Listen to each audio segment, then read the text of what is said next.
25 желтоқсан күні шаһарымыздағы тұңғыш президенттің тарихи-мәдени орталығында «Отан неден басталады» атты дизайн мамандығында білім алатын студенттердің шығармашылық көрмесі қойылды. Онда келушілердің назарына 2-5 курс аралығындағы студенттердің 200-ге жуық жұмысы ұсынылып отыр. Көрмеге қойылған жұмыстар әртүрлі техникада орындалған: акварель, цифрлық кескіндеме, графика, компьютерлік графика. Әрбір жұмыс өзінің ерекшелігімен және орындалу техникасымен келушілерді таңдандырады.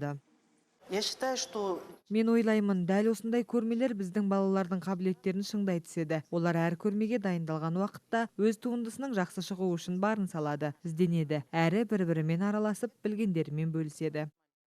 Көрменің мақсаты студенттердің өнерге деген қызығушылығын арттыру, шығармашылық қабілеттерін шыңдау және өнер жолында ізденімпаздық, өзін-өзі дамыту дағдыларын дамыту болып табылады. в первую очередь участие принимают. Біріншіден айта кететін болсақ, бүгінгі көрмеге Ресейдің Самара қаласындағы инженерлік құрылыс университетінің түлектерінің туындылары да қойылды. Сондай-ақ Астана қаласының және Қарағанды қаласының оқу орындарында білім алып жатқан студенттер қатысты. Бүгінгі көрмеге 200-ден астам шығарма қойылған. Барлығының негізгі тақырыбы тәуелсіздік.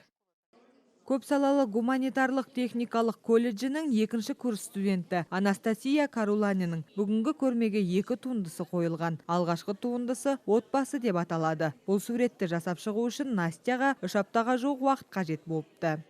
Моя картина, она состоит из двух людей, как Менің туындымда отбасы бейнеленген. 2 адамның, яғни ер адам мен әйел адамның бейнесін салдым. Екеуін жақын орналастыра, олардың арасындағы махаббатты, байланысты көрсеткім келді. Бұл туындыны жасап шығу үшін жұқа киіз, моншақтар пайдаландым.